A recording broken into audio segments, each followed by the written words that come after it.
नमस्कार दोस्तों, GPS physics online classes में आप सभी का स्वागत है। हम यहाँ पर फिजिक्स का जो पहला चैप्टर है स्थिर वैद्युतिकी की उसका जो पहला जो भाग है विद्युत क्षेत्र उसे कंप्लीट कर चुके हैं। आज हम उससे आगे चलते हुए अपना जो दूसरा चैप्टर है गाउस का नियम तथा इसके अनुप्रयोग इसके बारे में अध्ययन करेंगे। यानी आज हमको दूसरा चैप्टर गाउस का नियम तथा इसके जो अनुप्रयोग हैं इनके बारे में पढ़ना है। अब यहां से ध्यान रखने की बात यह है मित्रों कि गाउस का नियम और इसके जो अनुप्रयोग हैं ये बोर्ड परीक्षा के अंदर या बोर्ड परीक्षा की दृष्टि से बहुत ही इंपॉर्टेंट है। इस पर गाउस के नियम पर कई बार तो 1 नंबर का क्वेश्चन पूछा जाता है जो न्यूमेरिकल होता है, या फिर यहां से इस गाउस के नियम के साथ में इसका जो अनुप्रयोग है उस अनुप्रयोग को एक बड़े क्वेश्चन में यानी 4 नंबर में पूछ लेता है। तो हमको गाउस का नियम तथा इसके जो अनुप्रयोग हैं ये बहुत ही ध्यान से यानी अपने माइंड को बिल्कुल कंसंट्रेट करते हुए पढ़ना है, ठीक है।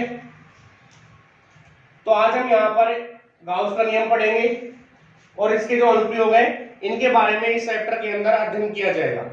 तो सबसे पहले हम गाउस के नियम को पढ़ने से पहले एक राशि होती है विद्युत फ्लक्स, उस विद्युत फ्लक्स के बारे में पढ़ेंगे।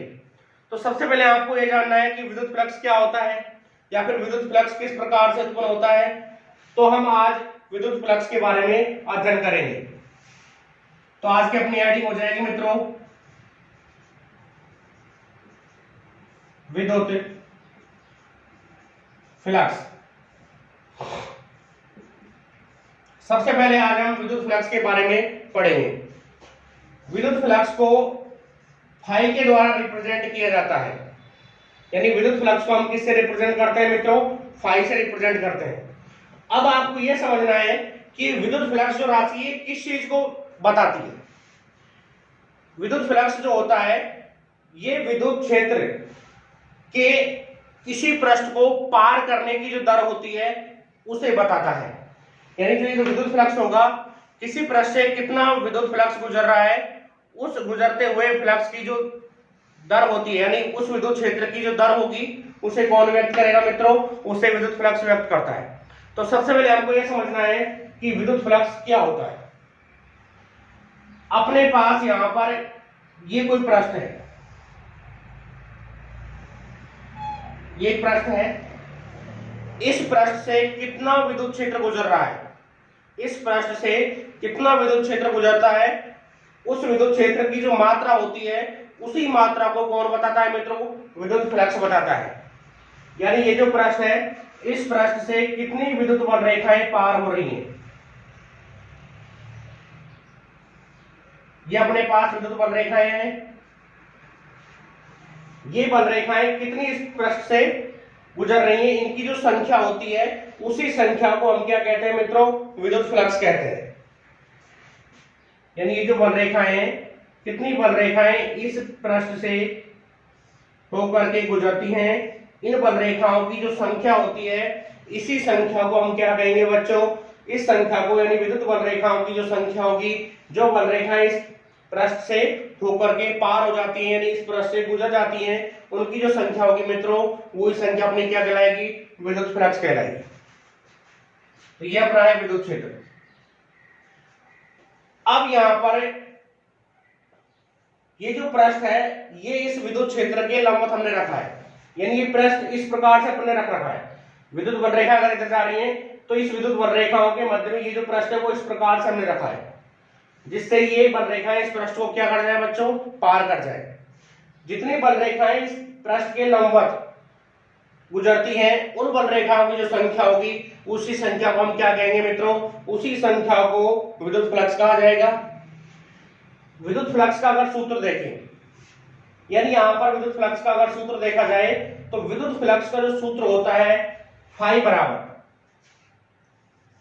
बराबर E vector dot A vector. अपने पास ये दो राशियां हैं, ई क्या है यहां पर? विद्युत क्षेत्र, और ए क्या है यहां पर? क्षेत्रफल सदिश। इन दोनों राशियों का अगर अदिश गुणनफल कर देते हैं इन दोनों राशियों का यदि अदिश गुणनफल कर दिया जाता है तो अदिश गुणनफल करने पर जो राशि प्राप्त होती है वो राशि क्या होती है बच्चों, उसी राशि को हम क्या कहते हैं, विद्युत फ्लक्स कहते हैं। जब दो सदिश राशियों का अदिश गुणनफल किया जाता है, आपने 11वीं क्लास में पढ़ा होगा कि जब दो सदिश राशियों का हम डॉट प्रोडक्ट करते हैं यानी अदिश गुणनफल करते हैं तो हमको जो राशि प्राप्त होती है मित्रों वो कैसी राशि होती है, वो अदिश राशि होती है। यानी ई सदिश राशि है, ए सदिश राशि है, इन दोनों का जब हम अदिश गुणनफल करेंगे तो अदिश गुणनफल करने पर जो तीसरी राशि हमको प्राप्त होगी वो राशि कैसी होगी, वो राशि कैसी होगी मित्रों, अदिश होगी। तो यहाँ पर ये जो फाई होगा यानी विद्युत फ्लक्स जो होता है ये कैसी राशि होता है, ये अदिश राशि होता है। यानी फाई जो होगा वो कैसी राशि होगी, ये अदिश राशि। तो हम कह सकते हैं कि विद्युत फ्लक्स जो होता है, विद्युत फ्लक्स कैसी राशि होगा मित्रों, अदिश राशि होगा।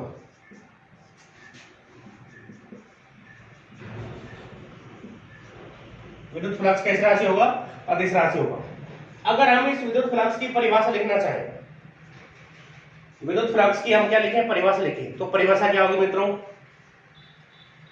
विद्युत क्षेत्र में रखे या विद्युत क्षेत्र के लंबवत रखे किसी पृष्ठ से गुजरने वाली वनरेखाओं की संख्या को क्या कहेंगे, विद्युत फ्लक्स कहेंगे। यानी ये अपने पास विद्युत क्षेत्र है, इस विद्युत क्षेत्र के अंदर हम किसी इस वाले पृष्ठ को रख देते हैं, ये ए क्षेत्रफल का कोई पृष्ठ है। अब इस पृष्ठ से कितनी विद्युत वनरेखाएं गुजर रही हैं, यानी कितनी विद्युत वनरेखाएं इस पृष्ठ को पार कर रही हैं, इन वनरेखाओं की जो संख्या होती है उसी को हम क्या कहते हैं मित्रों, विद्युत फ्लक्स कहते हैं। तो विद्युत फ्लक्स की अगर आप परिभाषा नोट करना चाहो तो क्या लिखोगे, विद्युत क्षेत्र में रखे किसी पृष्ठ के अभिलंबवत गुजरने वाली विद्युत बल रेखाओं की संख्या को या विद्युत बल रेखाओं को क्या कहा जाएगा, विद्युत फ्लक्स कहा जाएगा। तो सबसे पहले आपको यहाँ पर विद्युत फ्लक्स की परिभाषा लिखनी है। तो सबसे पहले आप क्या करोगे, विद्युत फ्लक्स की परिभाषा नोट करोगे। लिखिए,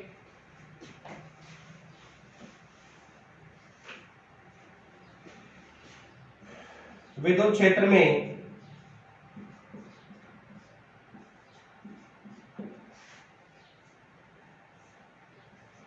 रखे किसी पृष्ठ के अभिलंबवत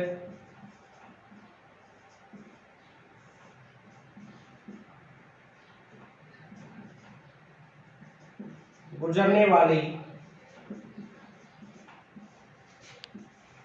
विद्युत बल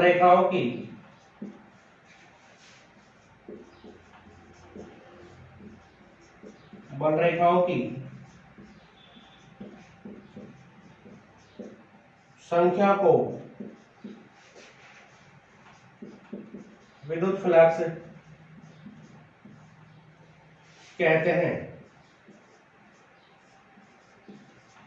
यह अपनी विद्युत फ्लक्स की परिभाषा होगी। विद्युत क्षेत्र में रखे किसी पृष्ठ के अभिलंबवत गुजरने वाली विद्युत बल रेखाओं की संख्या को क्या कहते हैं बच्चों, विद्युत फ्लक्स कहते हैं। यानी ये जो पृष्ठ है, जब इस पृष्ठ को इस विद्युत क्षेत्र के लंबवत हम रख देते हैं, बल रेखा इधर है, इस पृष्ठ को हमने ऐसे, जैसे मेरा हाथ है ऐसे रखा हुआ है, ठीक है, तो इस पृष्ठ से कितनी बल रेखाएं पार होंगी, उनकी जो संख्या है उसी संख्या को हम विद्युत फ्लक्स कहते हैं। अब ये विद्युत फ्लक्स जो होता है, अगर हम मान लें कि यहाँ पर ये कोई डीए अल्पांश का या डीए क्षेत्रफल अल्पांश का कोई पृष्ठ है, या फिर ए क्षेत्रफल का ये पृष्ठ है, इस पर कोई अल्पांश ले लेते हैं छोटा सा, उसको हम मान लेते हैं डीए। अब डीए वेक्टर की अगर दिशा देखेंगे, मान लेते हैं ये दिशा है डीए वेक्टर की, क्षेत्रफल अल्पांश की जो दिशा है वो डीए वेक्टर की दिशा ये वाली दिशा होगी। अभी विद्युत क्षेत्र के साथ में, इस विद्युत क्षेत्र के साथ में अगर क्षेत्रफल जो सदिश है अगर वो थीटा कोण बनाता है, कितना कोण बनाता है बच्चों, थीटा कोण बनाता है, तो इस विद्युत क्षेत्र की दिशा में इस डीए का, अगर विद्युत क्षेत्र की दिशा में यदि डीए का इस वाली दिशा में घटक अगर निकालें तो वो क्या आएगा मित्रों, डीए कोस थीटा। यानी इस डीए वेक्टर का इस विद्युत क्षेत्र की दिशा में अगर आप घटक निकालोगे, ये सदिश है, इस रेखा के साथ में थीटा कोण बना रहा है, सदिश जिस रेखा के साथ में थीटा कोण बनाता है उस रेखा पर जो घटक आता है बच्चों, वो घटक किसका होता है, आप पहले पढ़ चुके हैं। ये घटक किसका होगा, कॉस का, तो डीए का इस वाले रेखा पर घटक हो जाएगा डीई कॉस थीटा। अब यहां पर इस अनुपात से पारित अगर विद्युत फ्लक्स देखें, अगर आपके पास पूरा पृष्ठ है तो पूरे पृष्ठ से फाई विद्युत फ्लक्स निर्गत होगा। अगर आप अल्पांश की बात करोगे, अगर आप यहां पर अल्पांश की बात करते हो तो अल्पांश से पारित जो विद्युत फ्लक्स होगा उस पारित विद्युत फ्लक्स को हम डी फाई मान सकते हैं। कुल फ्लक्स फाई होता है, लेकिन अगर किसी अल्पांश की बात करें तो अल्पांश से गुजरने वाला जो फ्लक्स होगा वो क्या हो जाएगा मित्रों, डी फाई हो जाएगा। डी फाई का जो मान होगा वो विद्युत क्षेत्र सदिश ई और यहां पर डी cos थीटा के गुणनफल के कैसा हो जाएगा, बराबर। या फिर हम कह सकते हैं कि डी फाई का जो मान होगा वो विद्युत क्षेत्र सदिश ई वेक्टर और क्षेत्रफल सदिश कितना है यहाँ पर, डीए वेक्टर, इन दोनों के डॉट प्रोडक्ट के कैसा होगा मित्रों, बराबर हो जाएगा। अगर इस डॉट प्रोडक्ट को सॉल्व किया जाए, इस डीए वेक्टर की स्थान पर आप डीएस वेक्टर भी ले सकते हो, क्योंकि क्षेत्रफल को हम एक के द्वारा भी डिनोट कर सकते हैं या फिर क्षेत्रफल को हम एस के द्वारा भी व्यक्त कर सकते हैं। यानी कोई भी जो पृष्ठ है उस पृष्ठ का जो सरफेस है उसे हम यानी उसका जो क्षेत्रफल सदिश है उसको हम या तो ए से व्यक्त करें या फिर एस से भी व्यक्त कर सकते हैं। क्षेत्रफल को हम ए से भी रिप्रेजेंट कर सकते हैं और इसको एस से व्यक्त कर सकते हैं। ठीक है बच्चों, तो इस डीए की जगह आप डीएस में रख सकते हो, अगर चाहो तो डीएस रख सकते हो, ए मानो तो ए मान सकते हो और एस मानना चाहो तो एस मान सकते हो। तो डी फाई का जो मान होगा वो ये विद्युत क्षेत्र सदिश है और ये क्षेत्रफल सदिश है, इन दोनों के अदिश गुणनफल के बराबर होगा। अगर इस अदिश गुणनफल को सॉल्व किया जाए, इस अदिश गुणनफल को यदि हम सॉल्व करते हैं तो क्या आता है मित्रों, ई डीए cos थीटा, ये मान हमको प्राप्त हो जाता है। तो डी फाई का जो मान होगा वो ई डीए cos थीटा भी हम बोल सकते हैं या फिर लिख सकते हैं। इस पूरे पृष्ठ से ये तो हमने निकाला है, इस यहां पर जो क्षेत्रफल अल्पांश लिया है डीए उससे निर्गत फ्लक्स निकाला है। इस पूरे वाले पृष्ठ से निर्गत अगर फ्लक्स निकालेंगे तो इसका क्या करना पड़ेगा मित्रों, हमको समाकलन करना पड़ेगा। यानी डी फाई का समाकलन क्या हो जाएगा बच्चों, फाई हो जाएगा। देखो आप डीएक्स का समाकलन करते हो, ठीक है, देखो डीएक्स का समाकलन करते हो क्या आता है मित्रों, एक्स आता है। डीएक्स का जब आप समाकलन करते हो तो क्या आता है, एक्स आता है। तो इसका अगर समाकलन करेंगे तो कुल फ्लक्स अगर निकालें, निर्गत कुल फ्लक्स निकालने के लिए डी फाई का समाकलन किया आपने, क्या आ गया, फाई आ गया। फाई बराबर ये इंटीग्रल का चिन्ह हो गया, यानी ये समाकलन का चिन्ह होता है। ऐसा कैसे लिख दो, चाहे तो ऊपर वाले समीकरण लिख दो चाहे नीचे वाले लिख दो, दोनों में से कोई लिख सकते हो। ऊपर वाले लिखोगे तो क्या आएगा बच्चों, E vector dot DA vector, या फिर अगर आप नीचे वाले को लिखते हो तो क्या आ जाएगा, ई डीए cos थीटा, ये यहां पर प्राप्त हो जाएगा। अगर ये जो पृष्ठ आपने लिया है, अगर ये बंद पृष्ठ है, ये पृष्ठ अगर बंद पृष्ठ है तो इस समाकलन के ऊपर बंद पृष्ठ के लिए आप एक गोला लगा सकते हो। यहां पर एक गोला लगा दोगे, वो बंद पृष्ठ को क्या करेगा, व्यक्त करेगा। यानी बंद पृष्ठ के लिए अगर आप लोगे बंद पृष्ठ से निर्गत विद्युत फ्लक्स क्या हो जाएगा बच्चों, फाई बराबर, ये तो खुले पृष्ठ के लिए है। अगर आप कोई बंद पृष्ठ लेते हो तो उस बंद पृष्ठ के लिए जब आप इसको सोल्व करोगे तो ये बंद पृष्ठ का चिन्ह यहाँ पर अपन जीरो लगा देते हैं, यानी गोला लगा देते हैं, ये बंद पृष्ठ के लिए आता है।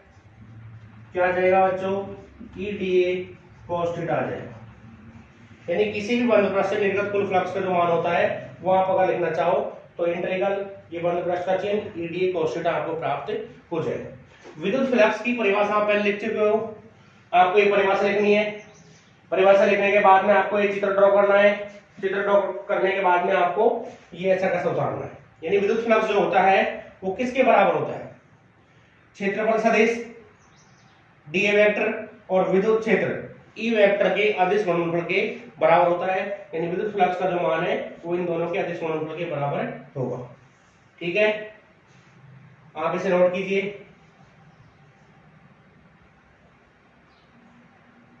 अगर हम चाहे तो नीचे लिख सकते हैं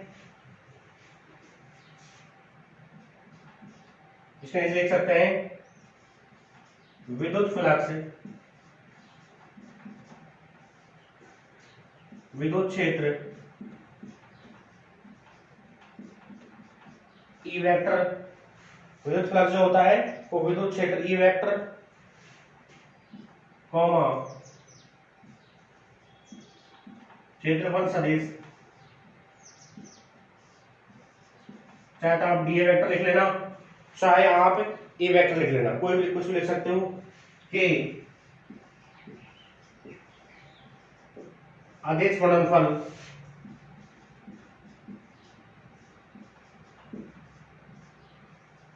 के बराबर होता है। यानी विद्युत फ्लक्स जो होता है वो विद्युत क्षेत्र ई वेक्टर और क्षेत्रफल सदिश डी ए वेक्टर, यहाँ आप डी ए वेक्टर लिख सकते हो और यहाँ पर आप ए वेक्टर लिख सकते हो। इन दोनों के डॉट प्रोडक्ट के कैसा होता है मित्रों, बराबर होता है। ठीक है, तो इस तरह से हम यहाँ पर विद्युत फ्लक्स का जो मान है वो ज्ञात कर सकते हैं। अगला लाइन देखो, विद्युत फ्लक्स अदिश राशि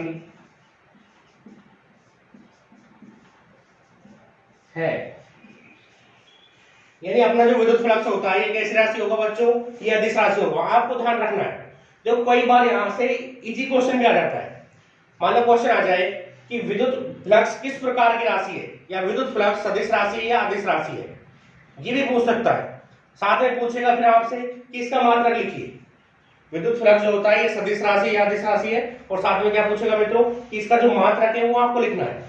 ये भी कई बार एक नंबर में पूछा गया है कि विद्युत फ्लक्स सदिश है या अदिश, तथा इसका मात्रक लिखिए। तो ये भी क्वेश्चन आपको एक नंबर में पूछा जा सकता है बोर्ड पेपर के अंदर, आप इनको नोट कर लीजिए। अब मैं इसे साफ कर देता हूं।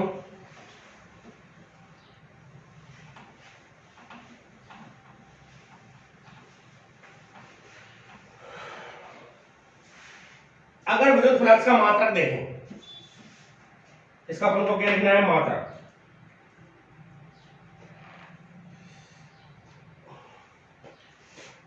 अब इसका लिखना है मात्रक।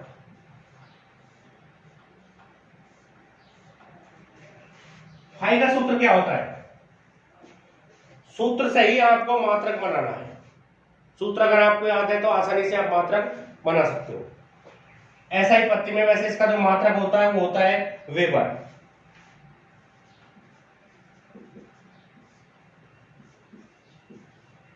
वेबर इसका मात्रक होता है। अगर वेबर के अलावा आप एम के पत्ती में इसका मात्रक निकालना चाहो तो एम के पत्ती में मात्रक क्या होगा, फाई बराबर होता है ई डॉट ए वेक्टर। ये फाई कहलाता है।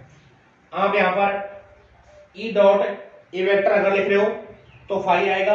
अगर E dot D A vector लिखते हो, ई डॉट आप डी ए वेक्टर अगर लिखते हो तो फिर उसके बाद में यहां पर वो डी फाई हो जाएगा। फाई बराबर होता है E vector dot A vector. यहां पर पूरा क्षेत्रफल अपन ने कवर किया है। तो फाई का मात्रक अगर निकालोगे, विद्युत क्षेत्र का मात्रक क्या होता है, विद्युत क्षेत्र का जो मात्रक है वो हम पहले ज्ञात कर चुके हैं। क्या आता है बच्चों, न्यूटन प्रति कूलम। विद्युत क्षेत्र का जो मात्रक था वो हमने पिछले चैप्टर में पढ़ा था, क्या आता है, न्यूटन प्रति कूलम। यानी आपको पहले विद्युत क्षेत्र का मात्रक लिखना है और उसको क्षेत्रफल के मात्रक से गुणा कर देना है। ये होता है न्यूटन प्रति कूलम। विद्युत क्षेत्र का मात्रक क्या होता है बच्चों, न्यूटन प्रति कूलम होता है। इसको अगर क्षेत्रफल का मात्रक क्या होता है, मीटर स्क्वायर। तो यदि इसको हम मीटर स्क्वायर से गुणा कर देते हैं तो मात्रक क्या हो जाएगा, न्यूटन मीटर स्क्वायर प्रति कूलम। एक मात्रक तो ये अपन को प्राप्त हो गया।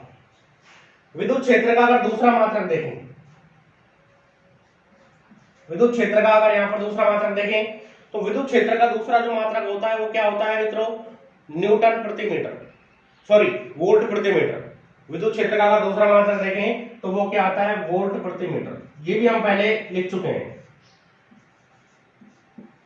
दूसरा अगर मात्रक देखें E बराबर V बटे L या फिर E बराबर V बटे D, ये जो सूत्र होता है, इस सूत्र से अगर विद्युत क्षेत्र का मात्रक देखें तो विद्युत क्षेत्र का मात्रक क्या आता है, वोल्ट प्रति मीटर आता है। क्षेत्रफल का मात्रक क्या होता है? Metre square. 1 मीटर से 1 मीटर कट जाएगा, क्या बचेगा? दूसरा मात्रक क्या बचेगा? Volt metre. Newton metre square प्रति कूलम या वोल्ट मीटर, ये दोनों मात्रक किसके बराबर है? ये दोनों मात्रक ही किसके बराबर होते हैं? वेबर के बराबर होते हैं। तो ऐसा ही पत्ती में अगर विद्युत फ्लक्स का मात्रक पूछता है तो क्या आ जाएगा? वेबर आ जाएगा, जिसको हम WB से व्यक्त करते हैं। ऐसा ही पत्ती में जब मात्रक पूछेगा तो वेबर लिख सकते हो। अगर आपको वेबर याद नहीं रहे तो आप वोल्ट मीटर लिख सकते हो, इसका मात्रक ये एम पत्ती में है। और न्यूटन मीटर स्क्वायर प्रति कूलम ये मात्रक भी आप लिख सकते हो। तीनों ही मात्रक सही है। अगर मान लो क्वेश्चन आ जाए कि विद्युत फ्लक्स का जो मात्रक है वो लिखिए, वेबर लिखोगे या फिर इन दोनों में से कोई सा एक मात्रक लिख दोगे। कई बार इसी क्वेश्चन को उल्टा पूछ लेता है कि वेबर किस भौतिक राशि का मात्रक है। मान लो क्वेश्चन आ गया आपका, ये क्वेश्चन आ गया और इसके अंदर पूछ लिया वेबर किस भौतिक राशि का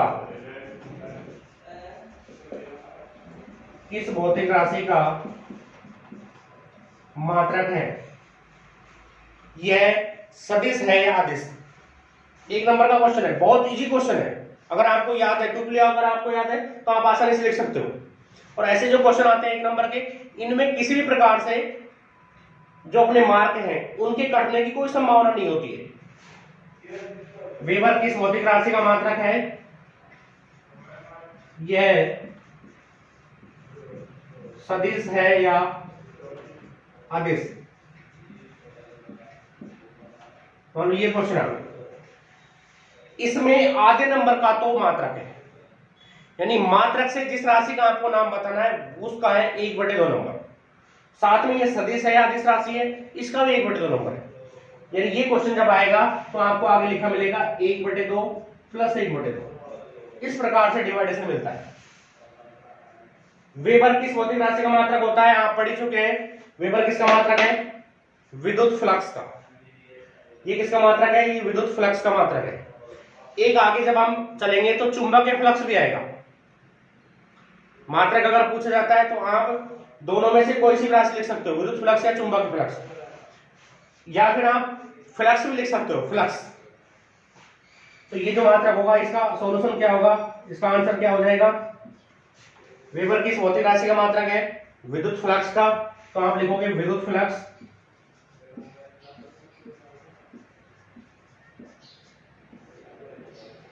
साथ में ये सदिश राशि है, अदिश राशि है, क्या लिख दोगे? अदिश। केवल आपको इतना लिखना है, विद्युत फ्लक्स और अदिश, और इसी का आपको 1 नंबर मिलता है। ठीक है, इस क्वेश्चन को आप बाद में नोट कर लेना नीचे, या फिर बुक में दिया हुआ भी होगा शायद। यहां तक हम आ गए थे, हमने विद्युत फ्लक्स का जो मात्रक है वो ज्ञात कर लिया था। अब हमको इसके बाद में इसकी विमा ज्ञात करनी है, यानी विद्युत फ्लक्स की विमा लिखनी है। विद्युत फ्लक्स की विमा, विद्युत फ्लक्स की हमको विमा ज्ञात करनी है। सूत्र से ही विमा ज्ञात की जाती है। जो अपना फ्लक्स का सूत्र है इसी सूत्र के आधार पर आप विमा बनाओगे। फाई बराबर होता है E vector dot A vector, ये अपना सूत्र है। अब यहां पर हमको विद्युत फ्लक्स की जो विमा है ये ज्ञात करनी है। तो ये जो सूत्र है फाई बराबर E vector dot A vector, इसी सूत्र के आधार पर हम विमा ज्ञात कर चुके हैं या ज्ञात कर सकते हैं। ई वेक्टर की विमा हमने पिछले चैप्टर में ज्ञात कर ली थी, लेकिन अगर आपको याद नहीं है तो हम ई वेक्टर की विमा साइड में ज्ञात कर लेंगे और उसके बाद में आप ई वेक्टर की विमा याद रख करके और सीधा विद्युत फ्लक्स की जो विमा होती है वो आप ज्ञात कर सकते हैं। ई वेक्टर की अगर विमा देखें, ई बराबर किसके होता है? F/Q, ये होता है। ई बराबर होता है F/Q या फिर F/Q0, कुछ भी लिख सकते हो। बल की विमा क्या होती है बच्चों? M1 L1 T-2। बल की अगर विमा देखें तो M1 L1 T-2, ये बल की विमा। क्यों? क्या यहाँ पर आवेश है और आवेश की विमा क्या होती है? A1 T1, A1 T1, ये आवेश की विमा है। T1 ऊपर जाएगा, घात -3 हो जाएगी, A1 ऊपर जाएगा माइनस की घात हो जाएगी, विमा आ जाएगी M1 L1 T-3 और A-1। ये विमा विद्युत क्षेत्र की विमा है या विद्युत क्षेत्र की तीव्रता की विमा है। यानी ये जो विमा है ये ई वेक्टर की विमा है। इसमें आपको क्षेत्रफल की विमा और गुणा करनी है। क्षेत्रफल क्या होता है? लंबाई गुणा चौड़ाई। लंबाई की विमा होती है L1 यानी L पर घात 1। चौड़ाई की विमा भी, चौड़ाई में क्या है? दूरी है एक प्रकार से, तो उसकी विमा भी L की घात 1 ही होती है। तो फ्लक्स की अगर विमा देखोगे तो फाई बराबर ये सूत्र है E vector dot A vector, यानी विद्युत क्षेत्र की विमा गुणा क्षेत्रफल की विमा, दोनों को गुणा कर दोगे तो क्या आ जाएगी? फ्लक्स की। तो फाई की विमा क्या आएगी? विद्युत क्षेत्र की हमने ज्ञात की M1 L1 T-3 और A-1। ये तो विद्युत क्षेत्र की होगी। क्षेत्रफल अगर देखें, ए की विमा अगर देखें तो ए क्षेत्रफल, क्षेत्रफल होता है लंबाई गुणा चौड़ाई, लंबाई गुणा चौड़ाई, ये क्षेत्रफल होता है। लंबाई की विमा L की घात 1 और चौड़ाई की विमा L की घात 1, क्या हो गया मित्रों? L2। यानी क्षेत्रफल की विमा क्या आ गई बच्चों? L2 आ गई। तो ये L2 लिख दिया हमने। ठीक है, बिल्कुल क्लियर हो गया होगा आपको। ये विद्युत क्षेत्र की विमा, ये क्षेत्रफल की विमा, दोनों को एक साथ कर दिया, दोनों को एक साथ कनेक्ट करना है। L पर यहां पर एक घात है, यहां पर दो घात है, दो घात में एक घात जोड़ेंगे 3 घात हो जाएगी। M1 एज इट इज रहेगा L3 T-3 और A-1। तो ये जो विमा होगी M1 L3 T-3 A-1, ये विमा विद्युत फ्लक्स की विमा हमको प्राप्त हो जाएगी। तो ये जो विमा है, ये विमा अपने पास किसकी आ गई मित्रों? ये अपन को विद्युत फ्लक्स की जो विमा है वो प्राप्त हो गई है। इन विमाओं को साइड में इस प्रकार से हम तैयार करके डायरेक्ट यहाँ रख के सोल्व कर सकते हैं। ठीक है, अब इसके बाद में ये अपना विद्युत फ्लक्स हो गया।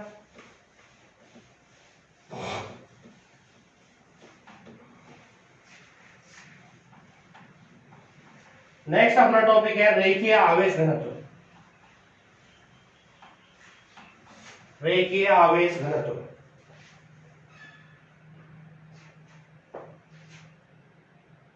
तो नेक्स्ट हेडिंग हो जाएगी, नोट कीजिए, रेखीय आवेश घनत्व।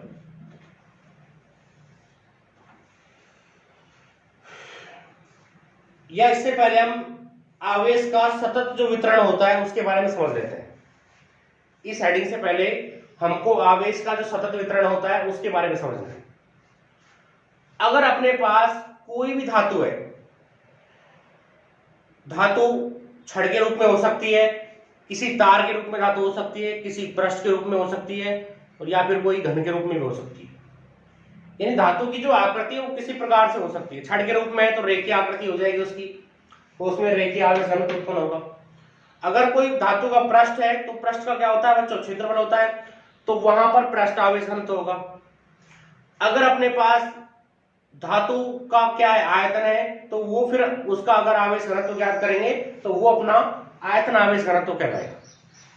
तो यहाँ पर हमको 3 आवेश घनत्वों के बारे में पढ़ना है, या फिर आवेश का जो सतत वितरण है उसके अंदर 3 टॉपिक पढ़ने हैं। यानी आवेश का सतत वितरण 3 प्रकार से हो सकता है, रेखीय आवेश वितरण, पृष्ठ आवेश वितरण, और तीसरा होता है आयतन आवेश वितरण।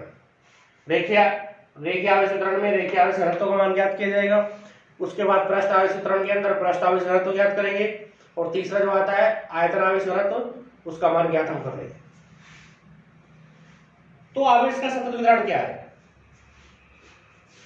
मान लेते हैं ये अपने पास कोई पृष्ठ है, इस पृष्ठ को हमने 20 कूलाम आवेश दे दिया।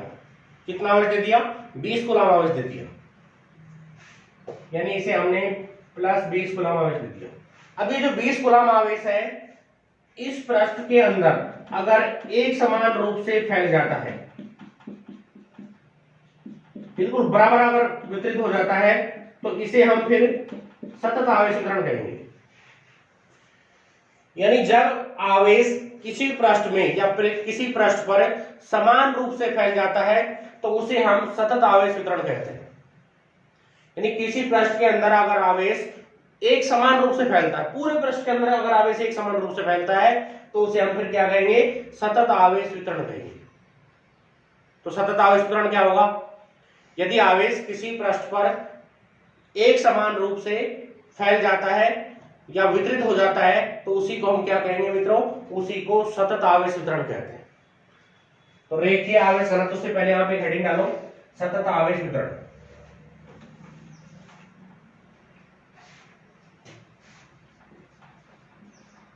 सतत आवेश वितरण। सतत आवेश वितरण क्या होगा, किसी भी पृष्ठ पर आवेश एक समान रूप से फैला हुआ हो तो उसे सतत आवेश वितरण कहते हैं। देखो इसमें नोट कीजिए, किसी पृष्ठ पर आवेश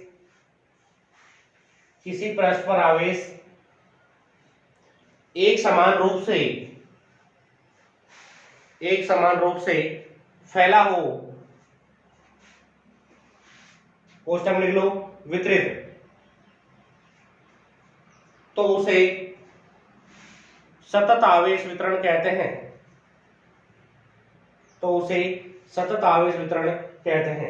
यानी ये अपना सतत आवेश वितरण हो जाएगा। सतत आवेश वितरण जो होता है ये तीन प्रकार से होगा, रेखीय आवेश वितरण, पृष्ठ आवेश वितरण और आयतन आवेश वितरण। यानी इसके अपने पास कितने प्रकार होंगे, तीन प्रकार होंगे। तो इसमें अपन को पहले हेडिंग डालनी है रेखीय आवेश वितरण। यानी आवेश का रेखीय रूप से अगर वितरण होता है तो उसे हम रेखीय आवेश वितरण कहते हैं। नोट कीजिए हेडिंग। तो सतत आवेश वितरण के अंदर अपनी पहली हेडिंग क्या होगी बच्चों, रेखीय आवेश वितरण हो जाएगी। रेखीय आवेश वितरण के बारे में हमको समझना है कि रेखीय आवेश वितरण किस प्रकार की वस्तुओं पर या किस प्रकार की जो धातुएं होती हैं उन पर वितरित होता है। अगर अपने पास कोई धातु की छड़ है या फिर कोई धातु का तार है, ध्यान से समझना है, बिल्कुल आपको आसानी समझ में आ जाएगा, कोई समस्या वाली बात नहीं है। यह अपने पास एक धातु का तार है, इस तार की अगर कुल लंबाई देखें तो इस तार की कुल लंबाई है L, यानी जो वायर है इस वायर की लंबाई हमने L मान ली, L लंबाई का ये तार है।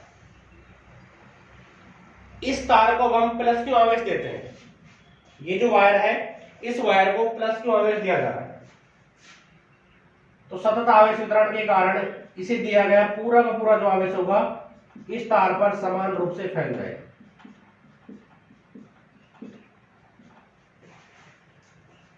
अगर आवेश किसी तार पर समान रूप से फैला हुआ हो या एक समान रूप से वितरित हो तो उसे रेखीय आवेश वितरण कहते हैं।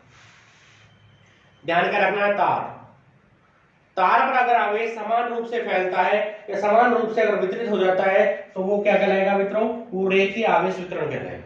वो अपना क्या कहलाएगा, रेखीय आवेश वितरण कहलाता है। तो रेखीय आवेश वितरण की परिभाषा क्या होगी, किसी तार पर आवेश एक समान रूप से वितरित हो तो उसे हम क्या कहेंगे, रेखीय आवेश वितरण कहेंगे। ध्यान से सुनना है, किसी तार पर, ये अपने पास जो तार है इस तार को हमने प्लस क्यू आवेश दिया है, इसको हमने क्यू आवेश दे दिया, तो ये जो क्यू आवेश है इस तार पर अगर पूरे तार पर, इसकी पूरी तार की क्या लंबाई होती है, इस तार की पूरी लंबाई पर यानी L लंबाई के अंदर क्यू आवेश अगर समान रूप से फैलता है तो उसे हम क्या कहते हैं, रेखीय आवेश वितरण कहते हैं। तो परिभाषा क्या होगी रेखीय आवेश वितरण की, किसी तार पर आवेश एक समान रूप से फैला हो तो इसे रेखीय आवेश वितरण कहा जाता है। तो इसी को हम क्या कहेंगे, रेखीय आवेश वितरण कहेंगे। यहां नोट कर लेंगे इसके आगे। अब यहां पर इस तार पर हम कोई डीएल लंबाई का अल्पांश लेते हैं, मान लेते हैं कि हमने एक डीएल लंबाई का अल्पांश ले लिया, ये दो बिंदु हमने नोट किए, यहां से लेकर के यहां तक ये जो अल्पांश लिया है यानी तार का जो छोटा टुकड़ा लिया है, इस छोटे टुकड़े की लंबाई क्या है बच्चों, इस छोटे टुकड़े की लंबाई हमने ले ली डीएल, कुल लंबाई एल है। कुल लंबाई को जब हम अल्पांश लंबाई में विभक्त करेंगे तो हमने एक छोटा टुकड़ा लिया इसके बीच में, और इस टुकड़े की जो लंबाई है वो कितनी है, dl है।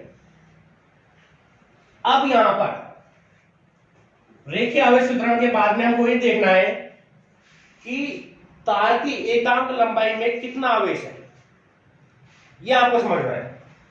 तार की लंबाई प्रारंभ में हमने ली थी l लंबाई में आवेश की मात्रा कितनी थी बच्चों, q थी। l लंबाई के अंदर आवेश की जो मात्रा है वो कितनी है, q। तो तार की एकांक लंबाई में आवेश की मात्रा कितनी हो जाएगी, एकांक लंबाई में आवेश की मात्रा अगर ज्ञात करनी है तो इस l लंबाई का इस आवेश के अंदर क्या दे दोगे, भाग दे दो। एक बार दोबारा समझो, तार की l लंबाई में q आवेश है, ये तार l लंबाई का है पूरा, और इस l लंबाई में कितना आवेश है, q आवेश। अब आपको एकांक लंबाई में आवेश ज्ञात करना है। l लंबाई में तो q आवेश है, अगर आपको एकांक लंबाई में आवेश ज्ञात करना है तो इस q में आप किसका भाग दोगे, l का, तो एक बच जाएगा इधर। तो ठीक है, तो q में l का भाग देकर के एकांक लंबाई में आवेश का मान हम ज्ञात कर सकते हैं। और किसी तार की एकांक लंबाई में उपस्थित आवेश का जो मान होता है उसे रेखीय आवेश घनत्व कहते हैं। उसी को हम क्या कहते हैं, रेखीय आवेश घनत्व कहते हैं। तो रेखीय आवेश घनत्व क्या हो जाएगा, रेखीय आवेश घनत्व, इसका सूत्र क्या होगा, आवेश बटे लंबाई, आवेश बटे लंबाई। रेखीय आवेश घनत्व को हम लैम्बडा से व्यक्त करते हैं।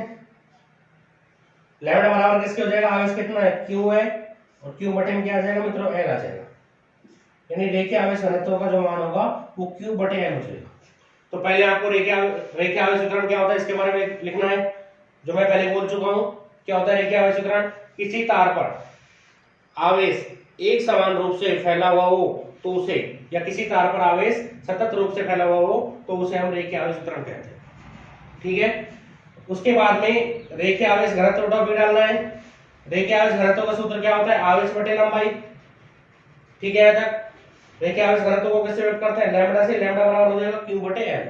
परिभाषा क्या होगी, जब भी किसी भी राशि की परिभाषा बनानी है तो हर में जो राशि होती है उसको एक मान लो। यानी l बराबर अगर एक मान ले तो लैम्बडा बराबर किसके हो जाएगा, q के हो जाएगा। परिभाषा क्या होगी, किसी तार की एकांक लंबाई में उत्पन्न आवेश या उपस्थित आवेश की मात्रा को क्या कहते हैं, रेखीय आवेश घनत्व कहते हैं। तो रेखीय आवेश घनत्व की परिभाषा क्या होगी बच्चों, इधर लिख देता हूं, किसी तार की इकाई लंबाई में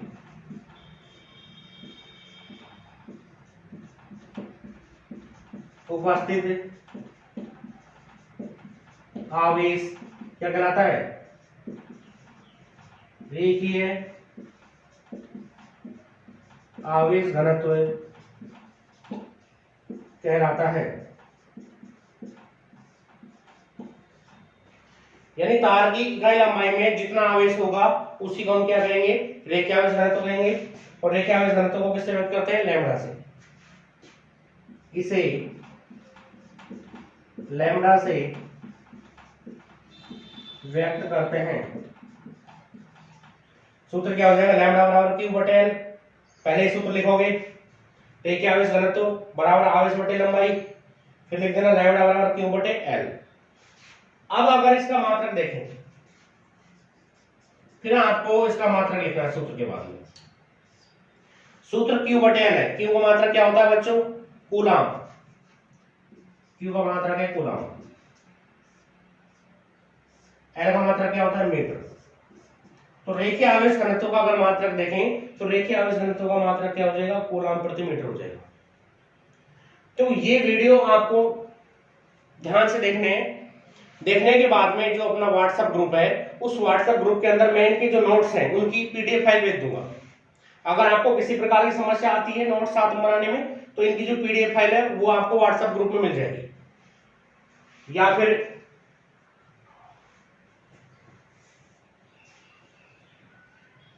अगर आपको मान लो नोट्स बनाने में कोई दिक्कत आती है तो आप इसकी पीडीएफ फाइल मेरे से ले सकते हैं। ठीक है,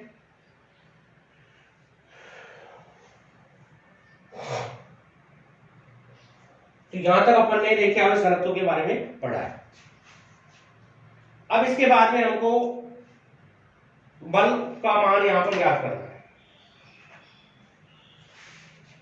अब मैं इसको साफ कर देता हूं।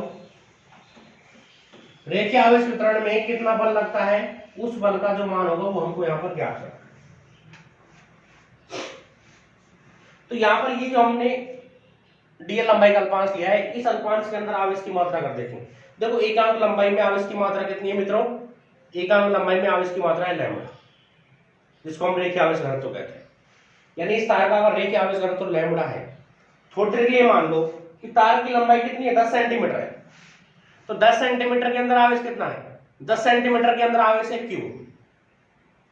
तो 1 सेंटीमीटर के अंदर जो आवेश होगा वही रेखीय आवेश घनत्व कहलाएगा। तो 1 सेंटीमीटर के अंदर आवेश आप ज्ञात करोगे तो क्यू में 10 का भाग दे दोगे तो क्यू बटे 10 हो जाएगा। तो क्यू बटे 10 जो होगा वो 1 सेंटीमीटर के अंदर आवेश की मात्रा है, और 1 सेंटीमीटर के अंदर जो आवेश की मात्रा है वही आपकी क्या कहलाएगी, उसी को आप रेखीय आवेश घनत्व कहोगे। ठीक है, अब तो समझ में आ गया होगा। तो डीएल लंबाई में देखो एकांक लंबाई में जो आवेश है, एकांक लंबाई में जो आवेश है वो कितना है, वो है लैम्बडा। तो इसके लिए आप क्या करोगे, ये डीएल लंबाई का अल्पांश है, इससे आर दूरी पर यहां पर कोई बिंदु पी लोगे, इस डीएल से आर दूरी पर आपने यहां पर कोई बिंदु पी ले लिया, और इस बिंदु पी पर आपने Q0 आवेश रख दिया। परीक्षण आवेश आप क्या मानते हो, Q0 मानते हो, तो ये आपने Q0 आवेश यहां पर रख दिया। अब इस बिंदु P पर आपको बल ज्ञात करना है। तो ये धनावेश जो होगा, ये धनावेश इस Q0 आवेश को क्या करेगा मित्रों, प्रतिकर्षित करेगा, तो बल इधर लगेगा इस पर, तो F वेक्टर की दिशा इधर हो जाएगी। ठीक है, क्लियर। तो अब डीएल जो अल्पांश है, इस पर आवेश की मात्रा आपको चाहिए। विद्युत क्षेत्र भी अगर आप ज्ञात करोगे तो विद्युत क्षेत्र की दिशा भी इधर ही होगी, दोनों दिशा इधर ही होगी।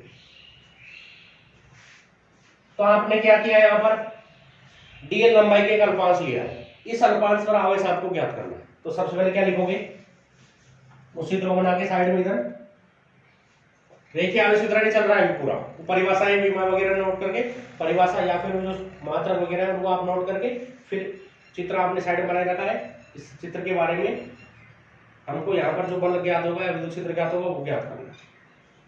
आप यहाँ पर क्या लिखोगे, तार का या तार की एकांक लंबाई में आवेश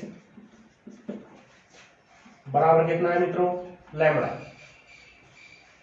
तार की जो एकांक लंबाई है उसमें आवेश कितना है, लैम्बडा है, यानी रेखीय आवेश घनत्व के बराबर है। ये तार की एकांक लंबाई में आवेश हो गया।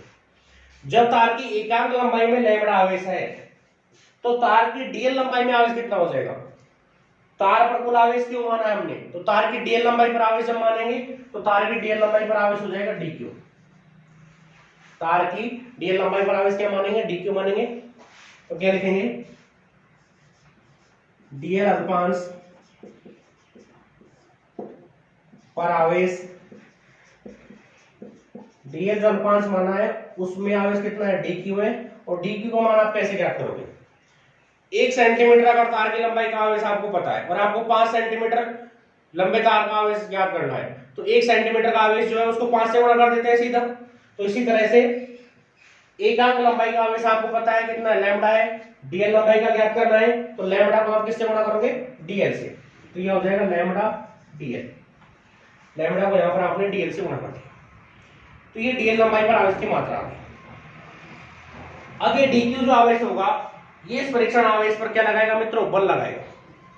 यानी डीक्यू जो आवेश है, इस डीक्यू आवेश के कारण पी पर लगने वाला अगर आप विद्युत बल ज्ञात करोगे तो पी पर लगने वाला जो विद्युत बल होगा वो क्या हो जाएगा, डीएफ हो जाएगा।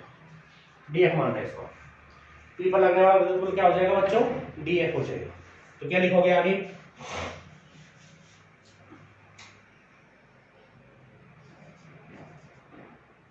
डीक्यू आवेश के कारण बिंदु P पर विद्युत बल P पर हमने क्या माना है, डीएफ वेक्टर बराबर किसके होता है, कूलाम के नियम का सूत्र क्या होता है, K Q1 Q2 बटे R स्क्वायर और R कैप। तो ये क्या हो गया, Q1 की जगह आप क्या रखोगे dq, दूसरा आवेश कितना है Q0 बटे में R स्क्वायर हो गया और इधर आ गया मित्रों R कैप। तो ये तो केवल एक आवेश के कारण है, यानी ये अल्पांश आवेश के कारण तो इतना बल लगता है। अगर आप यहाँ पर कुल बल का मान ज्ञात करना चाहते हो तो कुल बल का मान ज्ञात करने के लिए आपको इसका क्या करना पड़ेगा, फिर समाकलन करना पड़ेगा। dq का मान और रख सकते हो आप, रखना चाहो तो dq बराबर किसके है, लैम्डा dl के। तो आप क्या करोगे, आगे dq का मान रखोगे, df वेक्टर बराबर क्या आ गया, लैम्डा dl आ गया, q0 आ गया बटे में R स्क्वायर आ गया और ये R कैप। पूरे तार के कारण यानी संपूर्ण तार के कारण P पर अगर विद्युत बल ज्ञात करोगे तो आप इसका क्या कर दोगे, फिर समाकलन। क्या लिखोगे आगे, संपूर्ण तार के कारण P पर विद्युत बल, df का समाकलन क्या होगा बच्चों, f हो जाएगा, ये f वेक्टर हो गया, ये समाकलन का चिन्ह आ गया, k है लैम्डा है, q0 अंदर ले लो, ये dl हो गया बटे में R स्क्वायर आ गया और ये R कैप। ये मान किसका हो गया, कुल बल का। अब यहां से हम किस किस को बाहर ले सकते हैं, k नियतांक है, लैम्डा नियतांक है, q0 नियतांक है, इन तीनों को बाहर ले लो तो क्या बचेगा, f वेक्टर बराबर k लैम्डा q0, ये बाहर आ गया, इंटीग्रल अंदर क्या बचेगा, dl बटे R स्क्वायर R कैप। यानी ये हमारे पास कुल बल की वैल्यू हो जाएगी। इसके बाद में अगर आप विद्युत क्षेत्र E निकालना चाहते हो तो कुल बल के अंदर यदि Q0 को भाग देते हैं तो विद्युत क्षेत्र आ जाता है। विद्युत क्षेत्र E वेक्टर बराबर किसके होता है बच्चों, F वेक्टर बटे Q0। तो E वेक्टर का आप मान याद करोगे, इसमें Q0 का भाग दे दोगे तो यहां से Q0 हट जाएगा, क्या बचेगा, K लैम्डा समाकलन dl बटे R स्क्वायर R कैप बन जाएगा। तो E वेक्टर बराबर K लैम्डा इंटीग्रल dl बटे R स्क्वायर और R। ये मान किसका आ जाएगा, विद्युत क्षेत्र का मान। तो इस तरह से हम रेखीय आवेश वितरण को समझ सकते हैं। उसके बाद में रेखीय आवेश घनत्व की हमने परिभाषा लिखी, उसे हम ज्ञात कर सकते हैं।